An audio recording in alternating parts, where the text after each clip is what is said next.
Welcome to a special edition of the Share Life podcast.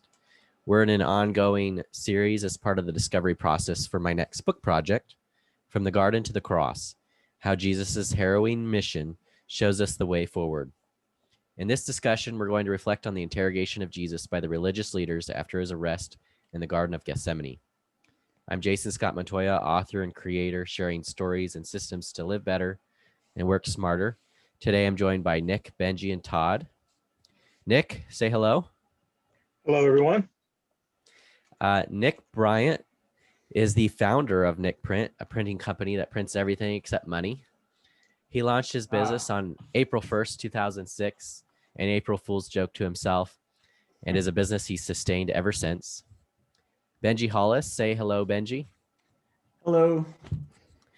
Benji is the vice president of sales for the annual Chick-fil-A Bowl and also involved in a leukemia legacy fund inspired by his daughter Anna Charles' devastating battle with cancer that brought him to Jesus. Todd Michaels. Todd, say hello. Hello, everyone. Todd helps people know and share their story wholeheartedly through his work with the 315 Project and Story Drive. So before we jump into the discussion today about Jesus being interrogated in the middle of the night by the religious leaders, I'd like to take a step back and self-reflect on the status of the Christian church, particularly in America, which is where we all live. We're about to discuss a scene where an innocent man is interrogated, where false witnesses are brought out against him, and where human intentions to convict supersede the truth of the situation. When we look around at believers, and perhaps ourselves at times or in the past, we often seem to look more like the deceptive religious leaders than we do with Jesus. What's going on? Who wants to go first? Go ahead, Todd or Nick. Nick, go ahead, man.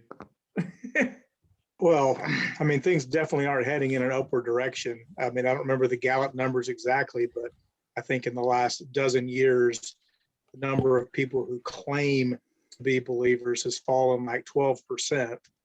I don't actually think the number of believers has fallen by that amount, but the number of people that it was culturally convenient to claim that has definitely gone down. Yeah, So, nominal Christianity. Its trend is likely to continue. Yeah. So what is that? How does that relate to our witness and who we are? Are we becoming? Are you suggesting that the people that are acting like what we're about to read weren't Christians to begin with, or what are you suggesting with your proclamation there, Nick? The people in the passage? Yeah, like are the people and how that relates to what you just said, like are the people that are nominal Christians, are they the ones that are giving us real Christians a bad name, or is there something else going on there? Well, everybody's got their issues, but there's definitely a large contingent of people. I mean, even genuine believers, have shortcomings. That's why we need Jesus to begin with. Yeah. But there are a lot of people who Christianity is not, Jesus is not why they're alive. It's partially on the plate. It's to decorate the plate, but it's not part of the dish. You don't eat it. It's just there. Yeah.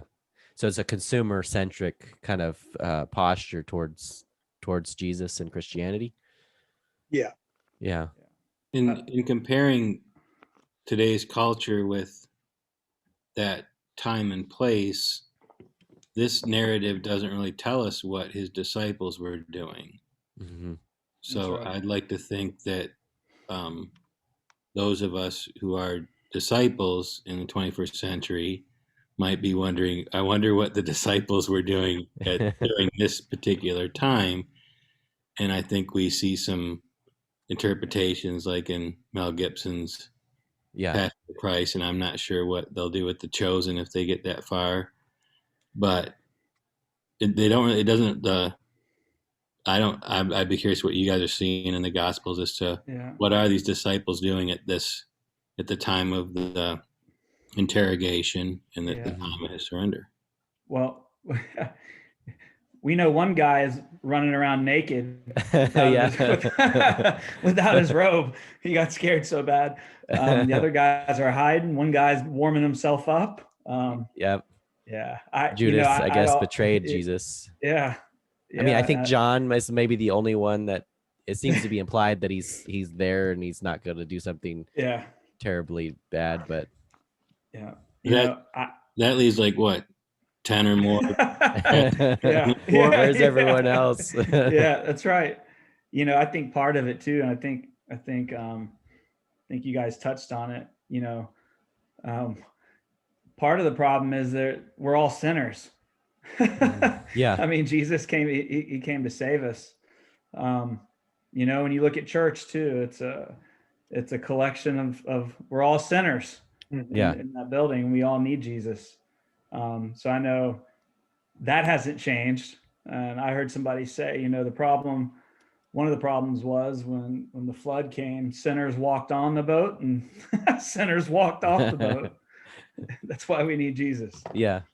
We weren't purged entirely. I think you could certainly take some liberties to draw comparisons between today's culture, but I think, in fairness to those that walked when Jesus was walking, I mean, if they pull this under the radar overnight, unjust proceeding, it's like how are the witnesses that were healed?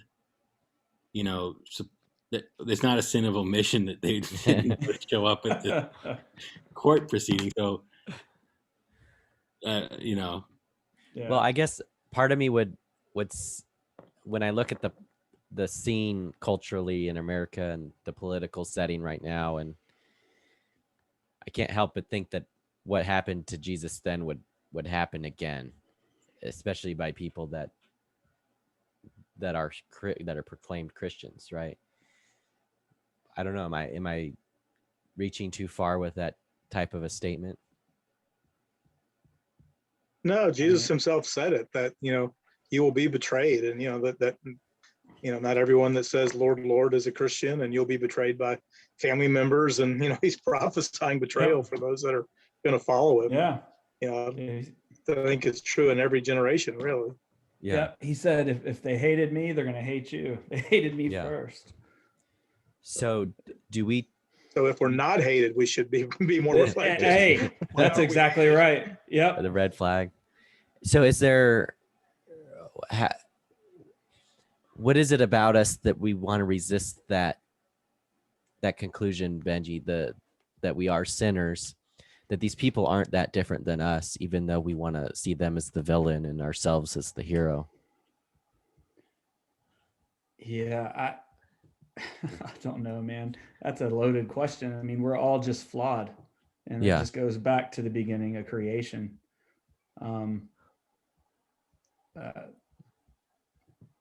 Yeah, I mean, I know me. I'm a selfish person. Yeah. And the thing I love about this passage, though, is that I think they were looking for, a Messiah to overthrow Rome. Yeah. And pretty much Jesus says, in a way, and this kind of goes back to what C.S. Lewis said, but he said, well, I'm more than a man. I'm the son of man. I am God. I'm coming. I'm the judge. I will be back to judge you.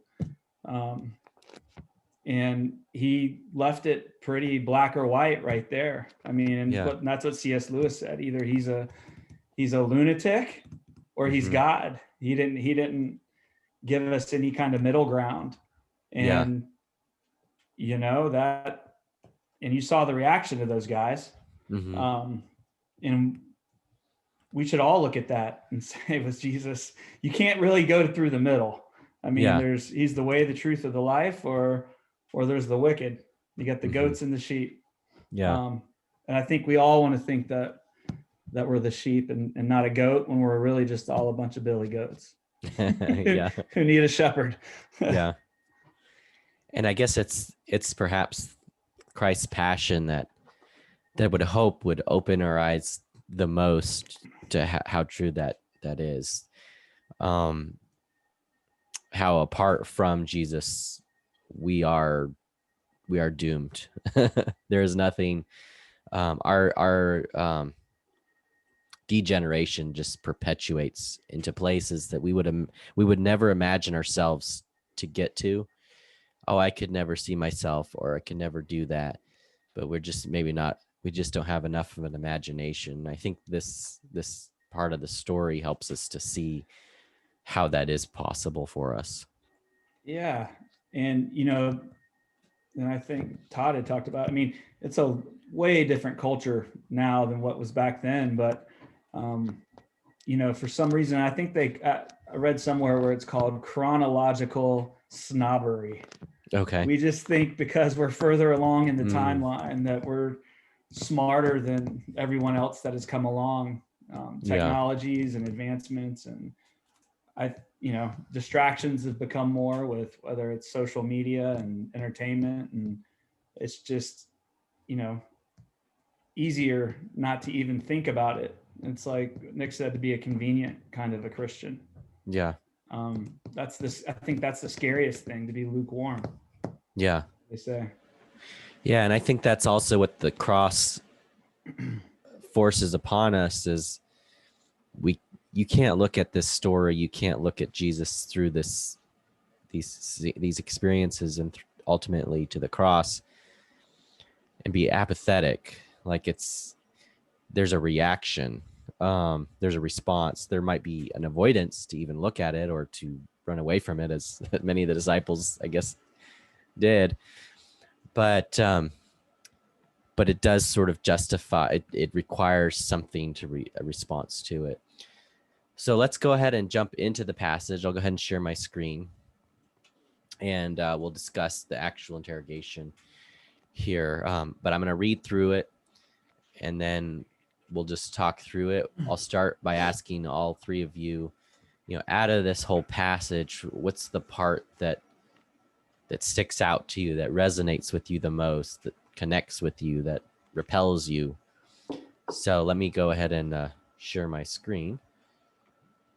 And then there's my dog Moose. Sorry. Oh, hello, Moose. All right, so all right. Can you see my Google Doc here? Mm-hmm. All righty. The interrogation of Jesus. The Roman soldiers, commanding officers in the Jewish temple guard, seized Jesus and bound him with rope. His first stop was to Caiaphas, father-in-law Annas. Caiaphas, the high priest during the time, persuaded the Jews that it would be better for one man to perish for the sake of the people. In response to Annas asking Jesus about his teachings and disciples, Jesus responded to him, "Everyone knows what I teach. I have preached regularly in the synagogues, in the temple, where the people gather. I have not spoken in secret. Why are you asking me this question? Ask those who heard me. They know what I said." The Jewish policeman slapped Jesus on the face and rebuked him. "Is that the way to answer the high priest?" Jesus responded, "If I said anything wrong, you must prove it. But if I'm speaking the truth, why are you beating me?" Still bound up, Annas sent Jesus to the chief priest, Caiaphas. All the high priests, religious leaders, and scholars were gathered together when Jesus was led to the chief priest. Peter followed at a distance until the courtyard, where he kept himself warm and watched how things would unfold, with his denial of Jesus a mere moments away. Frantically looking for evidence against Jesus, the high priests and Jewish council conspired for a way to sentence Jesus to death. They found nothing. Several people were willing to bring fictitious stories, but their contradictory retellings weakened their case.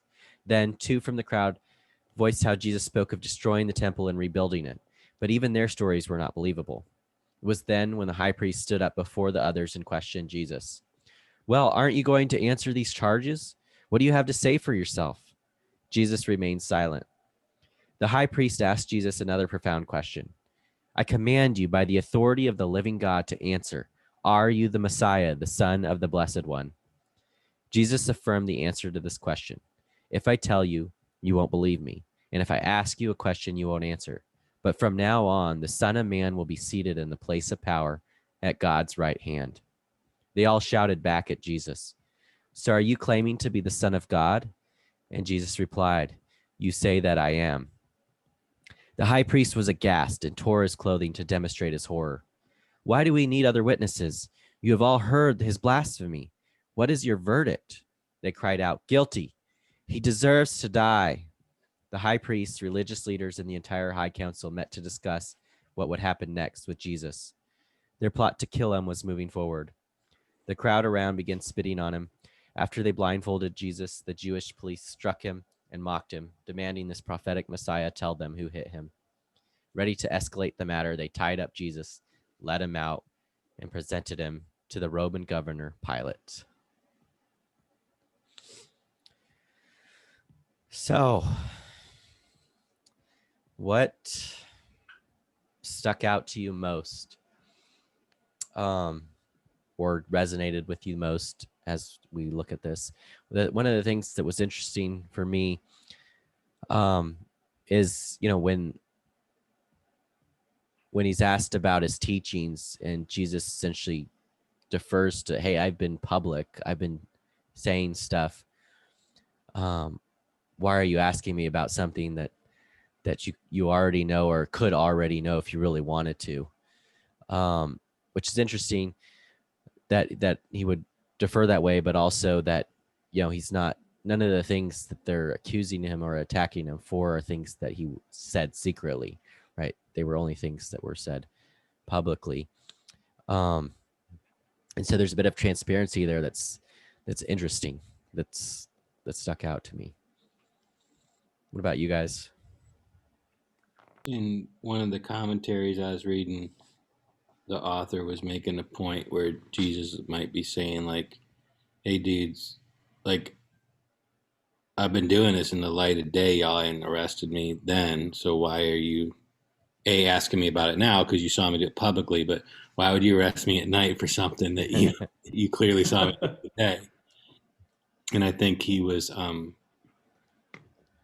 the commentary guy was saying that was one of his ways to basically say early on, like, "Guys, this is trumped up stuff." Like, Yeah. what y'all doing? Yeah. He's eliciting or illuminating their intentions is in a very precise way. Yeah. And that's, often I think sometimes we have these type of discussions with other people, and we skirt around that type of core, what's going on at the core level. And Jesus has a way of just sort of isolating what's really happening and responding in the way to address it.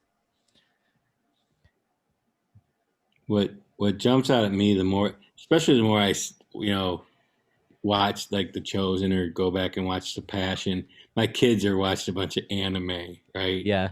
And I've never seen so much inner monologue going on.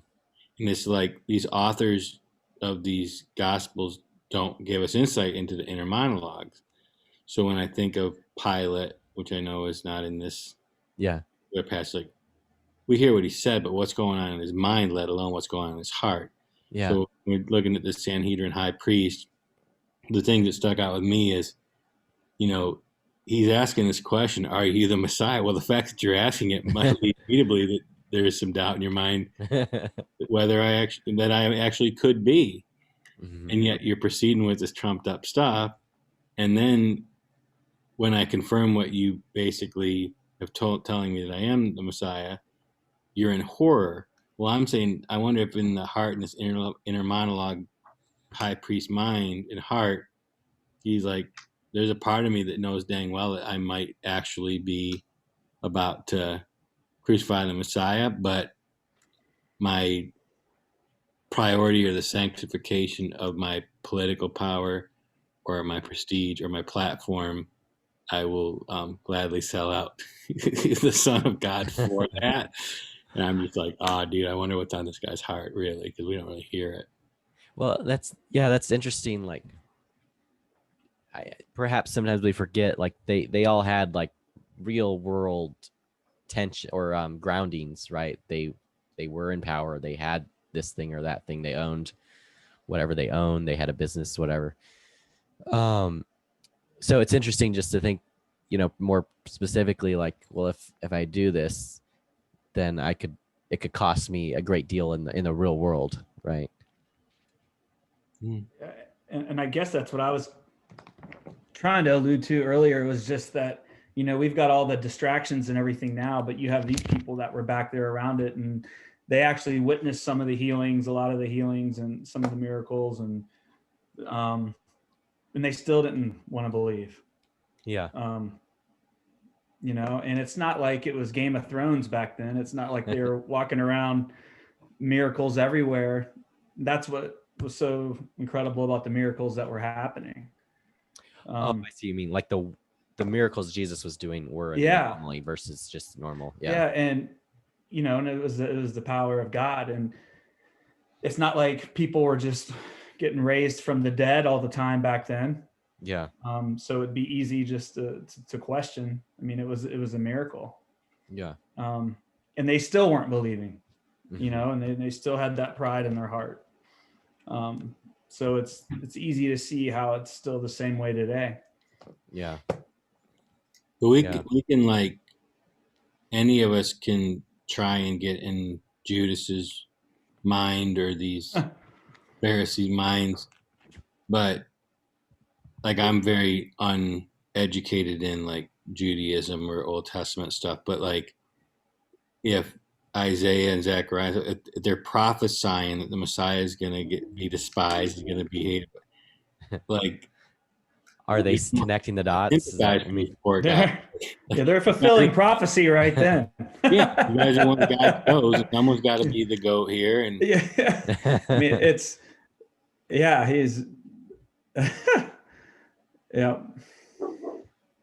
Yeah, it's interesting. Nick, as I was reading it all, there's a passage that jumped out at me. It's actually from Psalms, but Jesus quotes it in reference to himself in all of the Gospels except John, and it's in a chapter where he's got tense interaction with all the religious leaders, Pharisees, Sadducees, all of them, and he quotes this passage from Psalms about himself that says that he's the stone the builders rejected. Mm-hmm. And all of these people in this passage are religious leaders. They are the builders. They're building something. And that passage goes on to be quoted by Peter in Acts 4. And then later in 1 Peter, he quotes it again and quotes several other things around it. But they've got an agenda. Jesus said the common people heard him gladly, but those, and you kind of alluded to it before, those with something at stake, it's going to cost them something if this guy's right. He's the stone the builders rejected that becomes the cornerstone. So it's not just a random stone that's being rejected. The cornerstone is being rejected because they've got another agenda. And I think that, that can be true with all of us, the things that cause us to miss what Jesus wants for us on any given day, month, or year is if we have another agenda already and what he wants that we can't cram it and fit it into our agenda. We have to let go of our agenda to embrace that. And that's what they didn't want to do.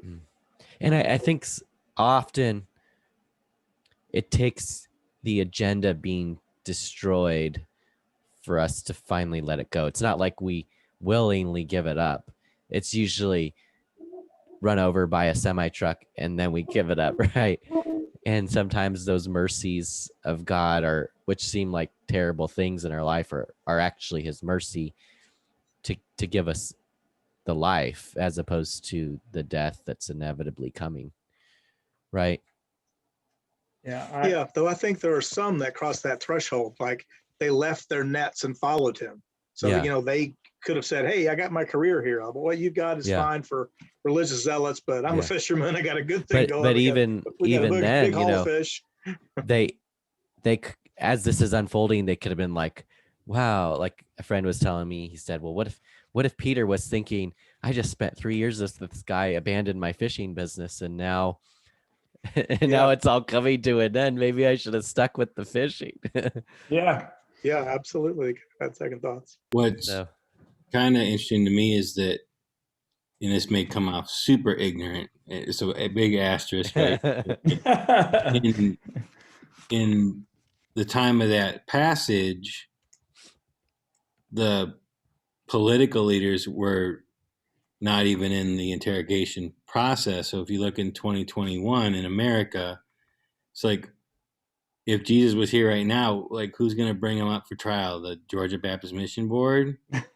Like, like there isn't like that one overarching religious entity that would have the respect or Yeah. the authority to do it. So then you start turning Yeah. to the government, which is populated with Christian, quote unquote, Christian senators and judges on both sides of the political spectrum. So if you like, would that happen today? Yeah. Well, could you see our senators or our judicial system being corrupt and doing something that would be clearly against Jesus? Like, Yeah. yeah, it seems to be happening Yeah. every single day. Well, and that's, what's interesting is with this particular scene, it was the Pharisees and the Sadducees. Like they hated each other, I guess, to some degree, but now they came together for a common goal. Yeah, I mean, to me, when you read it, that was one of the things. Like when you when you start to read the passage, and you start to read about like all of the chief priests and the elders and the teachers of the law came together, and then it would be many testified falsely against him. Some stood up and gave this false testimony against him, and then you just have Jesus right there in the middle of them. Yeah. Everybody deserted him. Yeah, and it's there is an aspect of it that it feels as if they're talking about Jesus as if he's not even in the room. Like they're conspiring against him while he's in front of them. Yeah, and what's interesting is, especially in Mark, with how it's kind of structured, that passage is in between Judas, who just betrayed him, and then the next passage is Peter disowns Jesus.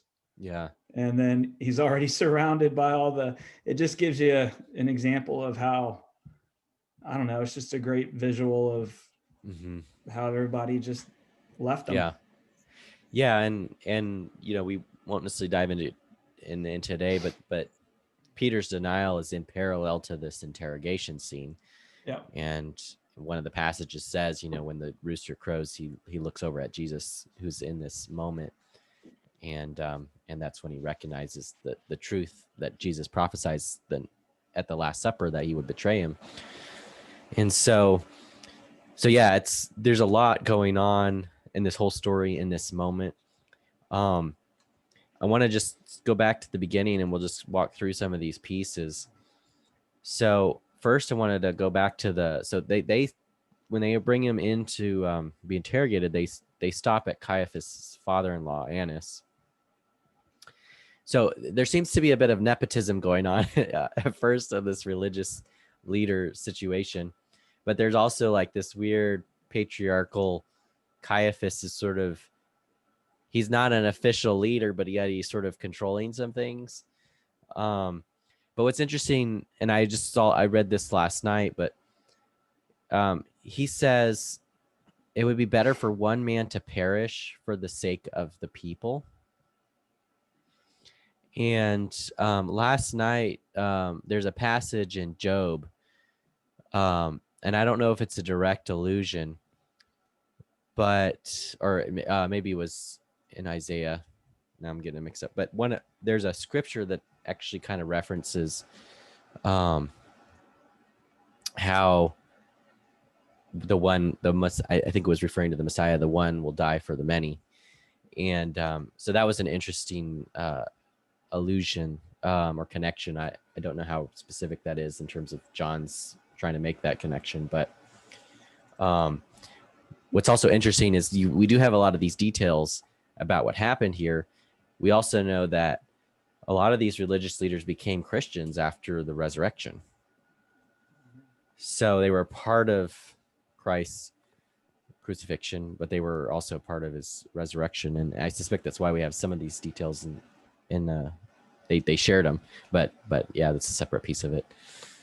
So does anything stick out to you both or to you three in regards to that statement, better for one man to perish for the sake of the people, and sort of Caiaphas' controlling nature of the situation? I wonder at the time of this event, how it seems almost impossible that some of these scholarly Jewish leaders wouldn't start to tie these messianic prophecies in the real time moments of what they were doing. Like, dude, it's like Yeah. so. But I don't. To that Well, state could be that. Yeah, because you would almost think that they probably have the Torah memorized, right? It's not like they don't know what's in it, right? Is that what you mean? Yeah, like literally, it's like, is there, like, as they're doing it, like if there was 90% of the religious leaders that were just like all ganging in, trumped up charges, like you think like 2% of these people would be like, I'm just sitting here observing, but like, isn't this exactly what Isaiah was prophesying would happen? Well, and maybe there were, but they didn't voice it, or maybe they were dismissed when they did voice it. But I would also like add to that, if there's even a slight possibility this could be the Messiah, maybe we should just consider that as part of how we handle the situation. But I also think, I guess what comes to mind is things had sort of escalated to such a level that I think thinking almost went out the window. It was just this rage. I don't know if rage is the right word, but this something. I don't know. Emotional response. Yeah. But I was sitting here when you just said that about not recognizing him. How did they miss it? And then you look here in John 7, 27, he says, but we know where this man comes from. And when the Christ appears, no one will know where he comes from. So,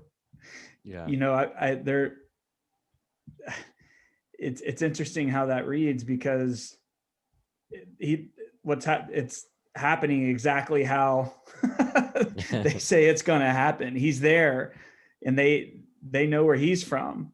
Yeah. But they're actually looking at him, and he's the Christ, and they're all confused. They're saying there's no way that this is him. Well, and the thing that I guess what comes to my mind is thinking about the Passover and the Exodus and Pharaoh.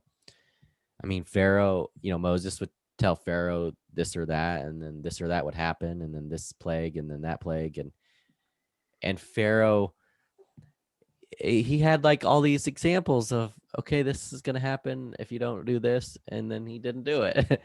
So it's like the intellectual piece, just, it wasn't enough to resolve that in that situation either, right? Pharaoh could have prevented a lot of suffering on himself and his people, but yet he persisted in his pride and his arrogance. So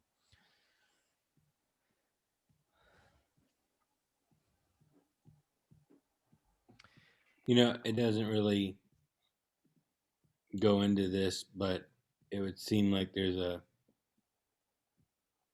pressure amongst the mass of the status quo, like we're really gonna piss Rome off. Like if we don't get this thing under control, we think it's rough now. Wait to see what happens if Caesar, gets wind that we're all in turmoil down here, and there's a bunch. And really, what it basically, isn't that how they got Pilate and Rome down, like this dude's calling him king? Because it really does seem like Pilate wants to release Jesus. I mean, it seems to be but there's something he's holding on to, which is his favor with Caesar and his power that seems to take precedent. But I guess with the religious leaders, what's interesting is they're perfectly fine condemning Jesus, but they're also having Rome do the dirty work for them. They're not the ones actually crucifying Jesus. They are in an indirect sense, but like literally doing it. And so it's this hitman. They're hiring Rome to be the hitman. Well, correct me if I'm wrong, but they're not allowed to. Yeah, they've got to have. But I think, that there's an illegal aspect, but I think there's also, an aspect of it that they a self-righteousness that sort of allows them to,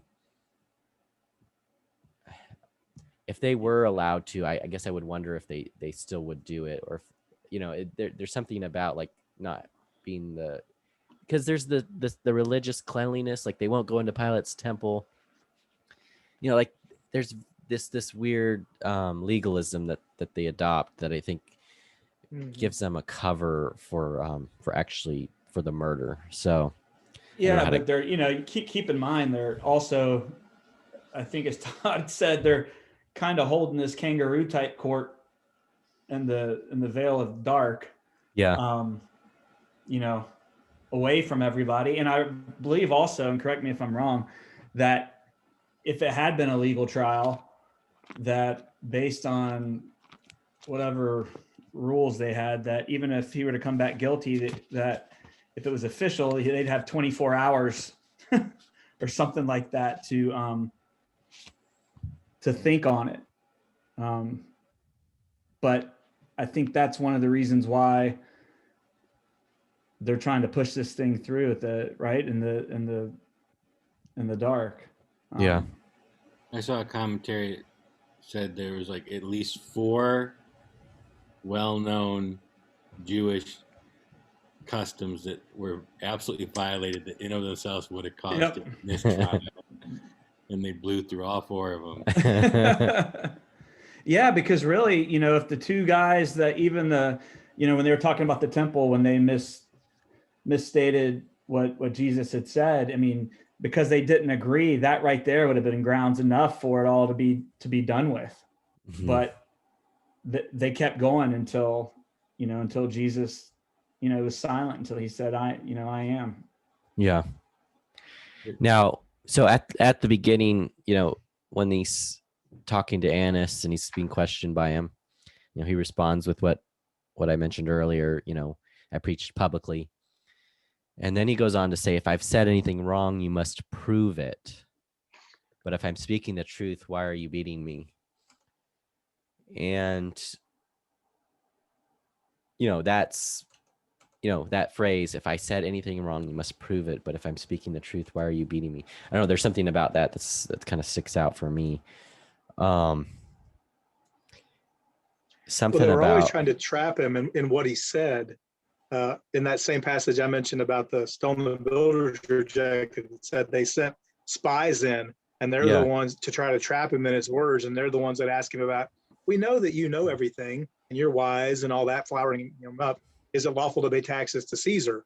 That was just a way they're just looking for ways to trap him. They're not able to trap him in things that he taught because it's all sound stuff.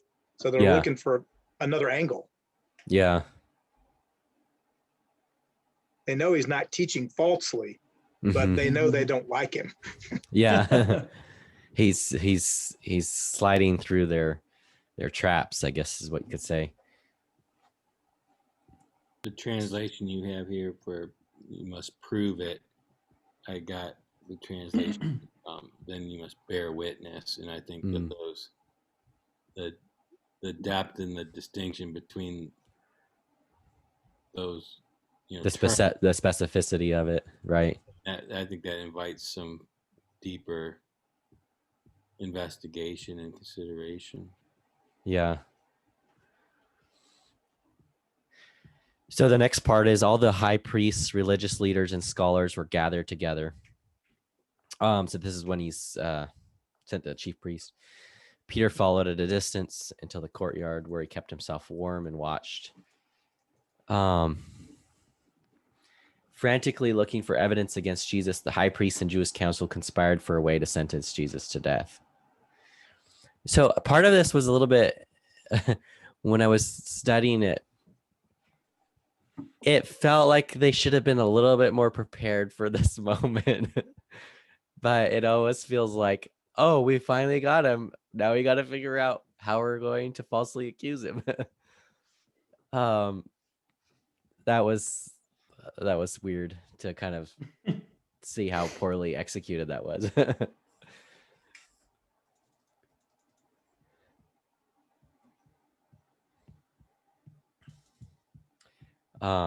And then they're going back and forth, and the two from the crowd voice how Jesus spoke of destroying the temple. and rebuilding it, but even their stories were not believable. Now,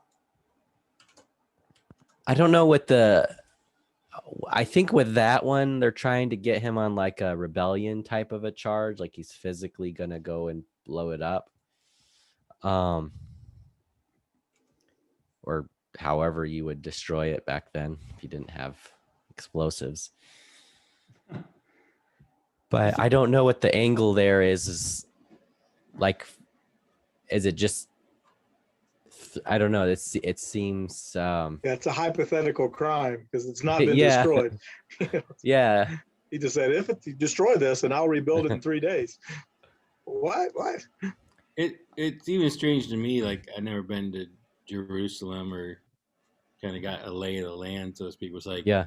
How could this guy have been so disruptive so publicly, and like these folks need Judas to point out which one it is. Well, that's what the thing that I guess I haven't been able to pinpoint, but there are all these hoops they jump through. Like they could have just just gone to a back alley and taken care of him, right? Like, yeah, there's this weird hoop jumping that they get themselves all tangled up in, and it's I don't know, it's something interesting about that. I think there are different members of the Pharisees, like Nicodemus and things like that, who are supportive of Jesus, though maybe not as vocally as they should be, but they stand up for him from time to time. So I think they don't want remnants of anything left. They want to publicly humiliate him, disgrace him, have him tried as a criminal and found guilty, and then get rid of it. Yeah. Versus just make him disappear. Yeah. Got it. Yeah, that makes sense. We see that, or like a couple times they tried to get him arrested for doing other stuff, but yeah, they were pretty clear in the commentaries. Like, they had to do this in such a way that would, like Nick said, it like satisfy the masses. Like, this dude's not all that you thought he would be, and we're gonna prove it because the high priest said it, and Pilate agreed, and so then the narrative becomes the high priest, put to death a false prophet. Yeah, everything's honky dory. They're the hero now, right? Yeah, it was just a few days ago that a whole city was chanting Hosanna as he's coming in on a donkey and putting palm leaves down. I think if they'd have done something fishy, they might have had a uprising of their own to deal with. Yeah. These guys are basically proclaiming him king. Again, they're still thinking physically, but the masses are on Jesus' side as he enters the city. Yeah. So they're accusing him. They're accusing him and then the high priest says, "Aren't you going to answer for these charges? What do you have to say for yourself?" And I think this is one of the most profound things that Jesus does here, and he does this several other times with Pilate. But he's silent. Says nothing. Doesn't reply. Yeah, I mean, that goes back to, that's prophecy, right? Is there Isaiah? Yeah, I mean, he was opposed and afflicted, yet he did not open his mouth. He was led like a lamb to the slaughter, and as a sheep before its shears is silent, so he did not open his mouth. It's Isaiah 53:7. Okay. So again, he's fulfilling prophecy. I mean, they just, they're all part of history. Well, and because if any of us were in this situation, I can't imagine any of us would be silent. We would be trying to defend ourselves, right? Yeah, look at Peter. When you start looking at, he's doing the exact opposite. I mean, he's blatantly denying them. And they're not genuine questions, so Jesus knows that. So why give a long explanation to a non-genuine question? That's right. Well, and I do think there's a strategic benefit in your point, in the sense of he's allowing them to metaphorically hang themselves, right? He's getting them to get all tangled up in these false witnesses to create confusion, and but I think there's an aspect of our pride which Christ did not have that often fuels the need for us to justify or defend ourselves, to other people, Vindicate ourselves. to vindicate ourselves. Yeah. And I think there's something here that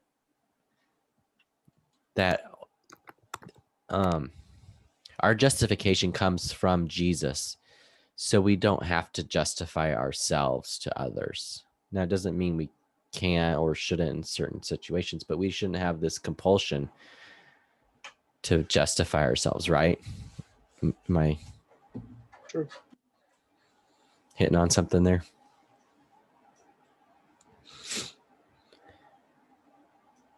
No, I think you're right. I mean, I think we all look for ways to justify ourselves. Or, I mean, I know I do. I mean, just think about like someone, whether it's a family member or friend, who misrepresents you. Maybe it's not big deal, or maybe it's small, or maybe it's hostile, or maybe it's not. But there is like this, well, I need to set the story straight, right? That's not exactly what I said.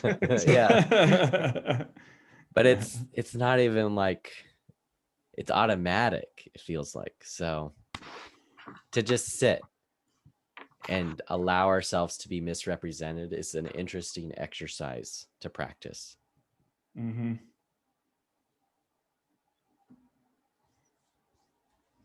And I think there's an interesting tether to that, to anxiety, I think.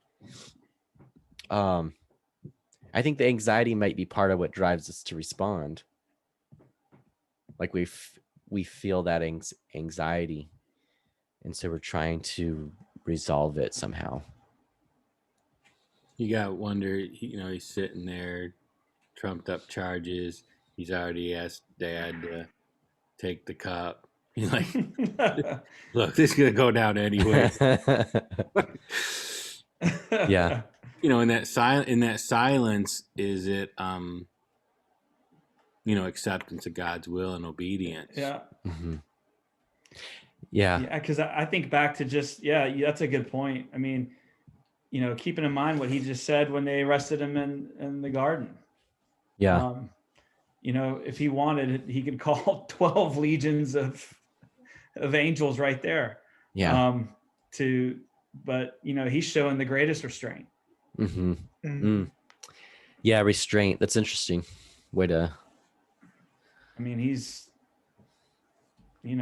interesting because he's there not to, they're judging him. He's on trial, but I mean, he's the judge. Yeah. And he's there to save them from exactly what they're doing. Yeah. That's a good example of strength too. Like, yes.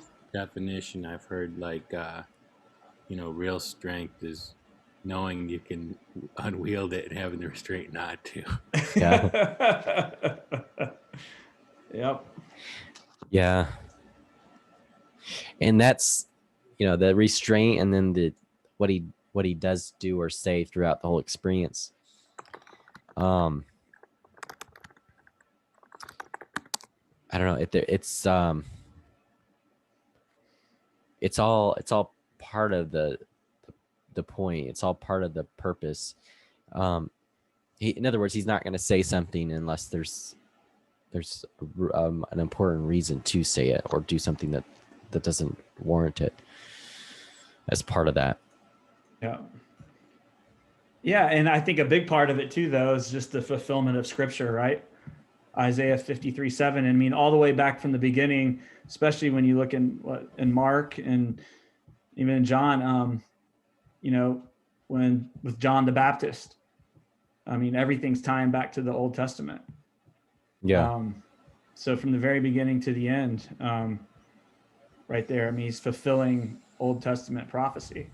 Yeah. Yeah. And that's, in the next part, the high priest asks him, and it's really interesting that he prefaces it. He says, "I command you by the authority of the living God to answer. Are you the Messiah, the Son of the Blessed One?" Like, I don't know. It's so weird that it's so, I don't know. It's what you would want him to say, but it's also like there's something so mischievous about it, or evil about it. So, because it's the intention. He's not interested in the answer. He's interested in Yeah. getting him to answer a certain way so that he can then condemn him. And it seems like Jesus kind of gives him what he wants and sort of expedites it, because Mhm. just saying you're the Messiah is one thing, but that's not technically a crime. We'll all debate whether you're the Messiah or not, even if you say you are. But I mean, they were all expecting a Messiah, so it's not a crime to be the Messiah. But Right. but to go on and say you'll see the Son of Man sitting in power at God's right hand, like, okay, you've just taken it to a whole nother level, right in front of all of us, claiming, do we need any more witnesses? He said it himself. Yeah, he's that's making interesting himself because equal with God. He's not just saying he's the Messiah. He's Yeah. saying He's saying he's God. I'm the judge. yeah. Mhm. Well, what's so And when you Now they're ripping their clothes. You don't just rip your clothes if you say right. the Messiah. Yeah. And he's It's fulfilling severe. prophecy again, because it's Daniel 7:13. I mean, so all throughout this, he's just they're making history. It worked. they're part of it. Well, but what's interesting about what you said, Nick, is just the contrast, because the first half, they're essentially trying to deceive this whole situation and come up with false charges. They completely fail. And then Christ just hands them, all right, you guys couldn't do your job, so let me go ahead and give you this carrot. I know how I'll this do is it for supposed to you. end. Let me just expedite it. So that's really interesting, just the how that plays out. Because he says, if I tell you, you won't believe me. If I ask you questions, you won't answer. But from now on, the Son of Man will be seated in the place of power at God's right hand. And that's where leads to him claiming, and then they cried out, guilty, he deserves to die.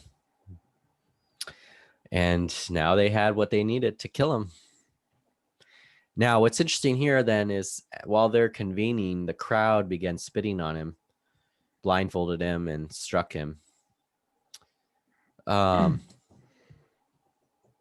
that's, some of this, I think the timing is kind of debated, but this plays out through the night, and I think in the mornings when they take him to Pilate. But I guess I'm curious with this crowd part, are they is that just the rest of the religious leaders, or were there a lot of people that weren't religious leaders around here?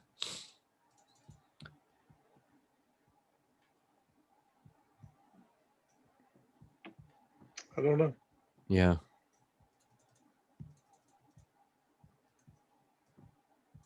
So they got what they wanted. So yeah. Yeah. So yeah. I was going to say, and even that part too. I mean, when they're hitting him and mocking him and spitting him, I mean, again, that ties right back into Isaiah. Yeah. So.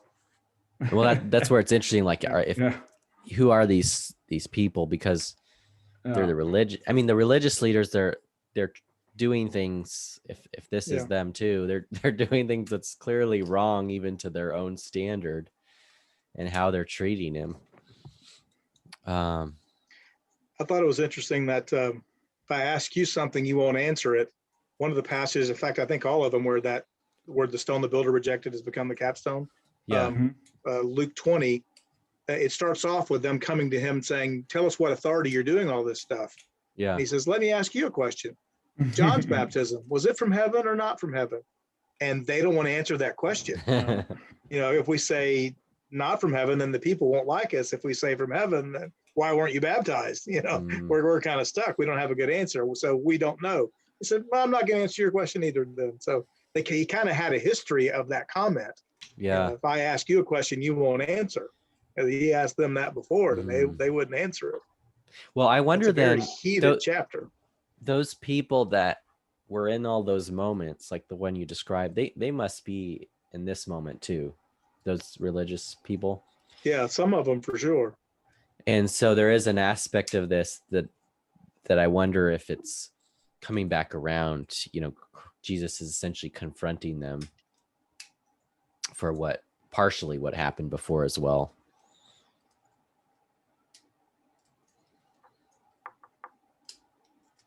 Yeah, before it was a public discussion with lots of witnesses, and now it's in the Yeah. kangaroo court with him tied up, got different circumstances. But yeah, Yeah.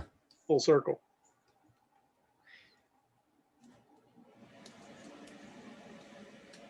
Yeah.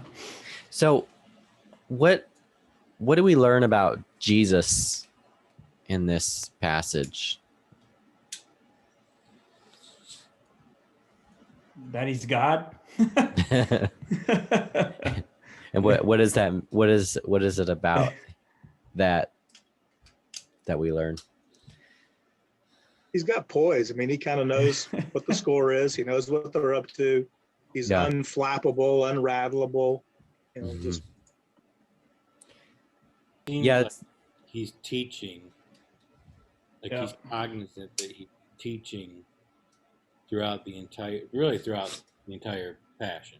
Mhm. Never let any opportunity not be a teaching moment, type of thing. Mhm. Yeah. And the poise and self-restraint, like there's an aspect of like he's in this for the end game, like he's in it for the big picture. Yeah, and I think the other part of it is, you can look at it as a moralistic thing. I mean, he's there because, just look at the people, look at the religious leaders, look at we obviously can't save ourselves, no matter Sermon on the Mount, no matter what his commands are. It's not about just following his commands. We need a savior. Yeah. And that's why he's there. Well, and that's, what's interesting about that is just, it's like, if this is the height of religion, man, we're in trouble, right? And then Jesus is saying, you're not in trouble anymore, Yeah. And like if our greatest teachers, our greatest moral authorities are utter failures, then what hope do we have, right? Right. And we've, we have this story to go off of and to read. We have the Gospels and everything. And, you look at those people back then, the people that had faith just leading into it. They didn't have that. Yeah, imagine not having that, or having just a fragment of Mark or a fragment of John, or a neighbor that reads a chapter every couple of weeks to a group. Like we have an abundance of scriptures that didn't exist then. But the whole thing is too, I think we gloss over a lot of it. I can't remember who said it earlier, but just even from I guess you said, Jason, being a nominal Christian or whatever, I think it's so easy. And I caught myself doing this and still doing it. You read these stories, his trial, you read the crucifixion, and we've read it so much sometimes it's hard. It's easy to gloss over the pain part of it. And I think Todd, you had talked about the inner monologue, or Nick, one of you guys had mentioned that. And it's true. I think it's so easy to read this stuff and just to gloss over it without even thinking one iota about the emotions and everything that was going through their minds. It's just easy to read about it, I feel like, in this day and age, and just shut it and go to bed. Go on with your day without it impacting your heart. Mm-hmm. We're going to be, in 2021, we're playing out our part in this story. So we have prophecy or warnings from Paul and Timothy, false doctrines, antichrist. It's like, how are we going to be judged? In other words, if our generation were to be, as we are, guilty of the warnings that Paul teaches about. There's an aspect of like, I don't know if you've seen that video on YouTube or social. It's this lamb and it's stuck in this trench, and someone pulls out the lamb. Yeah. And it runs off, and then it just runs right back into the trench and gets stuck again. And it was like, this is my walk with Jesus, And that's, I think, how it is. It's like we are gonna fall for those false prophets and follow those antichrists. And thank God that he pulls us out of the trench when we do it. Yeah. I mean, that's what's so reassuring for me, is that our degeneration, the end game of that, like, if it's up to me, then I could, I guess, try and stop my degeneration. But God essentially regenerates us through being reborn in the Spirit. And so no matter if I get corrupted or when I get corrupted, like, I know that God will restore me from that in any particular part of my life or relationship or whatever. And so I have this reassurance that he will always pursue me. And no matter how broken I get, he'll rebuild me. Right. And there's something peaceful about that for me. Yeah, but you also have to seek too. There's, and that's the thing where, you even in Psalm 1, you look at it and you have somebody that walks in the counsel of the wicked. And I love that Psalm because you have the righteous and the wicked, but I was asking myself, which one am I? And you see this, you're walking in the counsel with the counsel of the wicked. And then it's like a downward spiral. And then you're motionless with the sinners. And then before you know it, you're living with the mockers who are intentionally driving people away from their faith. And that's the real danger, is drifting away and not having that conviction in your heart that you need Jesus. Well, so dive in, you said the mockers, like, dive in a little bit the deeper scoffers. into that. Yeah. What does that mean? It's just, I feel like, there's only, when you look at it and you look through all the Proverbs and just throughout the Bible, right? There's, Jesus is the way, the truth, and the life. It's the narrow path, the narrow gate, and all the other paths are pretty wide and pretty, they're hilly, but they all lead to the same place, which is death. And, I think you're either righteous or you're wicked, but the righteousness we have is from Christ. Yeah. I think it comes down, do we embrace Christ's righteousness in us or resist it? Yeah. And I just think, it talks about on the Sermon on the Mount, it says, Jesus says that, I always used to love that the scripture where it's, don't worry about to tomorrow, for tomorrow will have enough worries of its own, focus on today. And then, so when I was younger, I'd go out and I'd just spend all my money. Well, hey, I could get hit by a truck tomorrow. I just need to go out and live my best life. But then you look at the verse right before it and it says, but seek first the kingdom of God and his righteousness, and all will be provided for. That's the key. And if you get to the point in your life where you're so distracted or so bitter that you're not even seeking or listening, because he stands at the door and he knocks, that's the real danger. When your heart's not convicted. Yeah. And that's the scariest thing, because maybe you are reading that Psalm 1 and going, well, I know I'm not the wicked, and maybe I'm the righteous because I'm just a good person.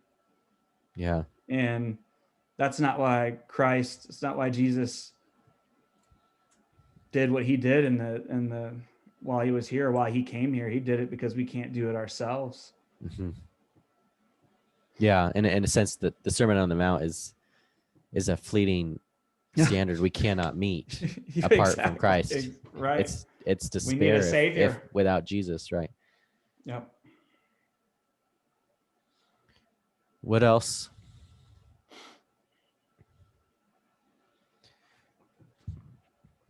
What else do we learn about humanity and ourselves from this story?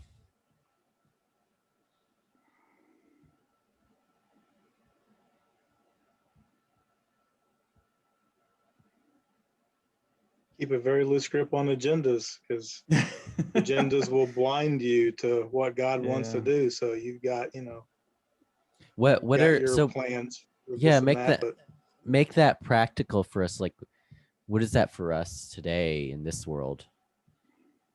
It's a million things. It's today, I'm going to go to work and do this and do that, or, I think Yeah. in James, don't say tomorrow, next year, we're going to go to this city. Then we're going to go to that city and transact business. He goes, no, that's you're not thinking right. That's a pagan way to think. If God wills, we may do such and such, but don't presume. go easy on your big plans. Yeah. Whether that's you're going to have dinner tonight at home or whatever, just be open for God to redirect, the day and the life. And I just think too, and Jason, we've talked about this before. I mean, I know it's been my experience in my walk when my daughter got sick and passed away, that the opposite of suffering isn't a blessing, but it's in the suffering that you will find the blessings. And I know going through what I went through, I considered myself a Christian, but it wasn't until I got into that hospital and watched my daughter battle leukemia only to die 5 months later, to get to a point to where we literally, just through the pain and the grief, have to rely on him each and every day, like totally rely on him. And some of the things that I count as blessings, other people that may not see him as blessings, but they totally are. And what is it that's different between them and you to see nothing. it that way? It's just that to me, and there's nothing that's different. We're all sinners and we're all broken, but I know that I can't make it through this day without him, without being in his word, without praying.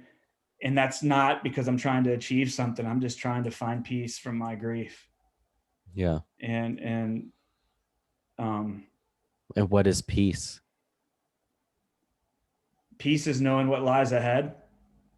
For me, having an eternal outlook, knowing that there is hope, and that hope isn't in a job promotion or a raise, that my hope is in Christ.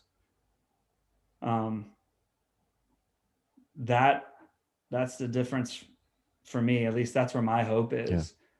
But someone's like, well, you're saying that, but what does that really mean for me? Like, how do I can't tell you what that means for them. Yeah. It's like when you, how would you tell them to start? How would you tell them to start exploring that?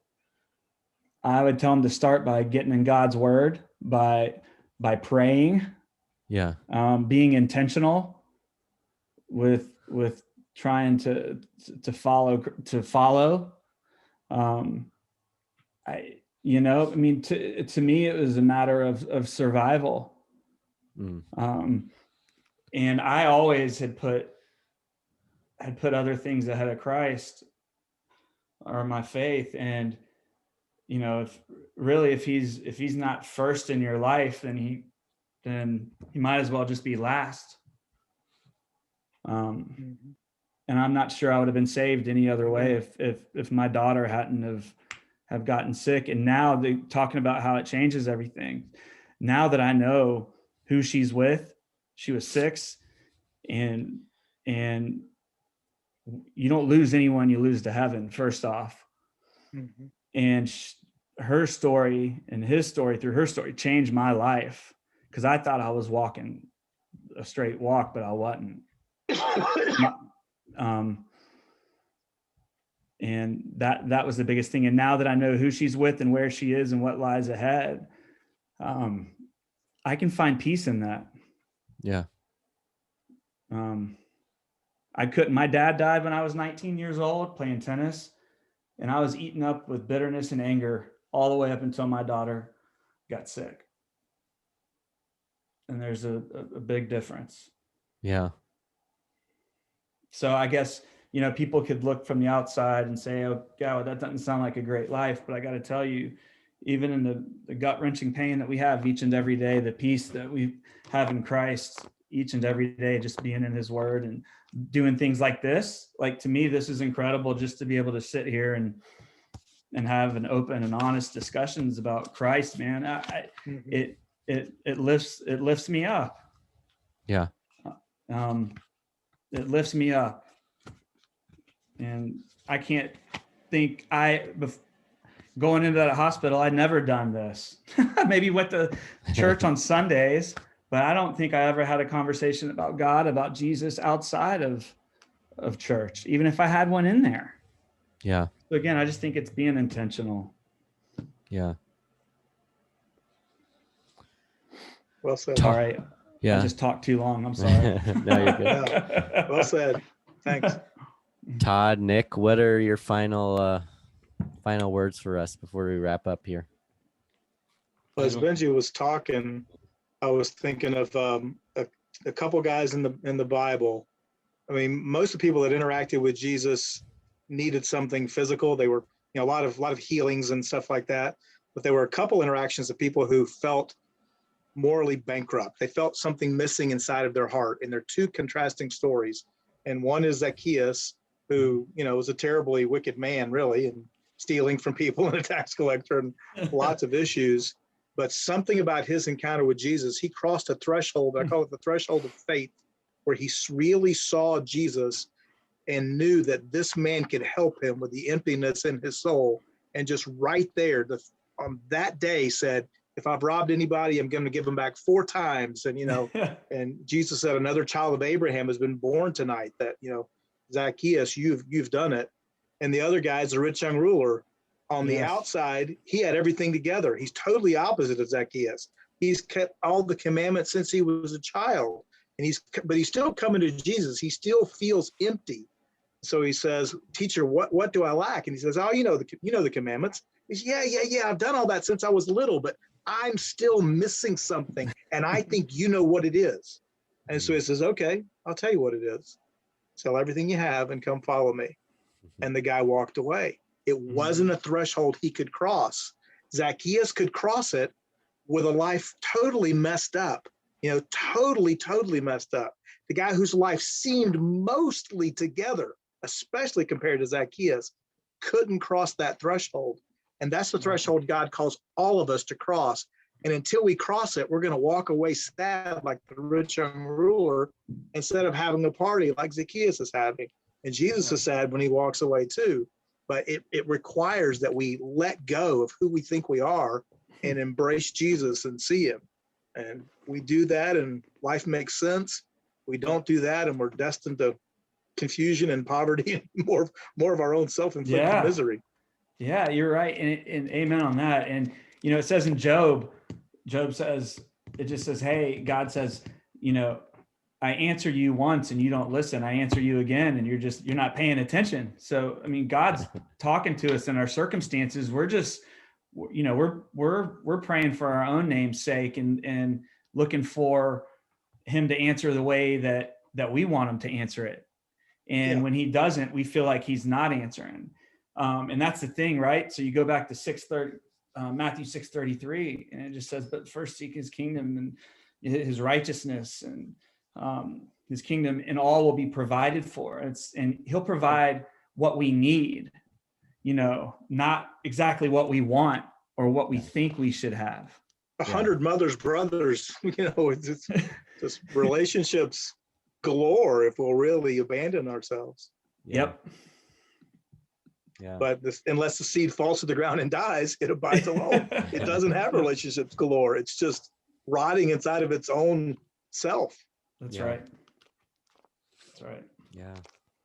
Todd? I just appreciate Benji sharing part of your story. Nick, look forward to hearing yours and a little bit of Jason's. And likewise, blessed to be able to hang with some brothers and learn. Likewise, man, this has been great. Any opportunity to get together and share the hope and faith we have in Christ is awesome. Yeah. Well, thank you all so much for. Yeah. Exactly. Oh, exactly. I mean, if you guys want to get together and do breakfast, I can do this once a week, man. I love it. I always feel lifted up. So. Cool. Where do you live? I live in Buford. I used to live in Buford. I live in Dahlonega. Oh, do you really? Okay. Yeah. Well, hey, listen, anytime you want to meet and get a cup of coffee or something, or even to Zoom it, man. I'm sure God's always present on Zoom too. I'll meet you over at Beverly for Eggs Benedict. Hey man, I would love to do that. Seriously. Let's do it. Okay, yeah. I'm in. We'll get together after we get off here. All right. I sent you a LinkedIn invite today. Awesome. All right, cool. Cool. All right. Well, I'm looking forward to it. Yeah, looking forward to it. So thank you so much, you guys, and have a Godspeed on the rest of your day. Peace, man. Thanks, Jason. Thanks, guys.